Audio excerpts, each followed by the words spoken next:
Ravens and Jaguars next week. Ravens get that win. Don't cover the number today. Jaguars don't cover numbers because of Doug Peterson's decision to go for 2. Right. Late in this one. But they were, by the way, they were lucky.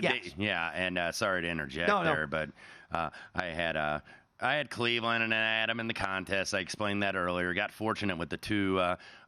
I'll give credit to Trevor Lawrence for being a gamer. Mm-hmm. I don't know if it was the wisest decision to play this guy since he could barely walk on Monday night. I was very surprised. Yeah, I was too. And this because I had laid money line and I knew it was gonna with the speculation when Schefter puts out these tweets because we're up late on the West Coast. He must be up at 2:30 or 3 in the morning on the East Coast because this came out before I laid down last night. Trevor Lawrence, they're going to have him go through warm-ups. He's expected to start, and this thing dropped to 2 in certain places. But Lawrence did throw 3 picks today. And look, I do question that wisdom of Doug Peterson. More than the 2-point decision of having this guy play. I know you're in the division lead, but you're going to put this guy out there against this defense at home, who's one of the best defenses in the league, certainly better at home. Lawrence, by the way, 3 picks today and did throw for 3 touchdowns, was sacked 4 times. Jaguars were swimming upstream the whole game, but yet still had a chance in the end. Ravens come now to Duval next week. And again, if the Jags didn't have these recent struggles, this game could have been for the number 1 seed. Right now, Miami is in that catbird seat. But the Ravens know the importance of a game like this in case it does get down to a 2 or a 3 seed here, to have the other home game, if you will, if you can't get that number 1 seed.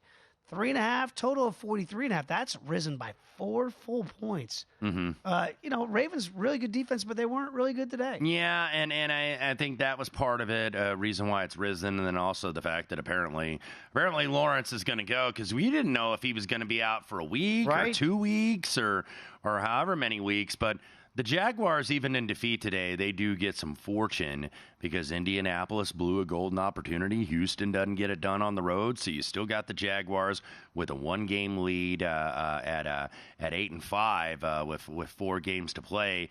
This was minus 6.5 on the look ahead originally, but that was assuming Lawrence was going to be out. Right. And now it's down to 3.5. So I think that this is about right in terms of the number here.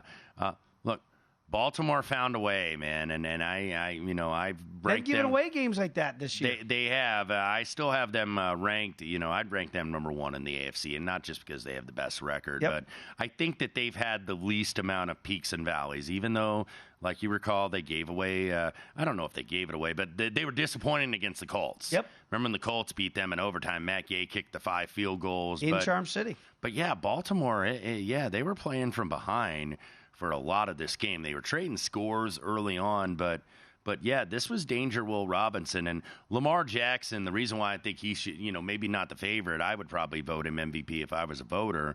That drive was incredible. It really was. At the end, and he finds Zay Flowers. I can buy myself flowers. Write my name in the sand. Yeah, they're trying to write their name in ink, though, as the number 1 seed in the NFC. Of course, Wallace with the walk-off punt return. Baltimore, look, they've just found ways over the years. They have found ways when they're injured to be able to get it done. We know Andrews out for the year. They had a couple guys on defense, though, that left the game today. Kyle Hamilton, who's been huge for them at safety. Malik Harrison, Devin Duvernay, the receiver.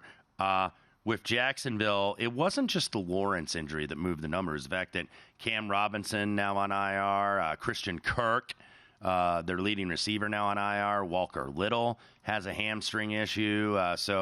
And they're all banged up in the secondary. So I think Baltimore can throw on these guys. I would lean over here before I do anything with the side. Which is now up to 43.5.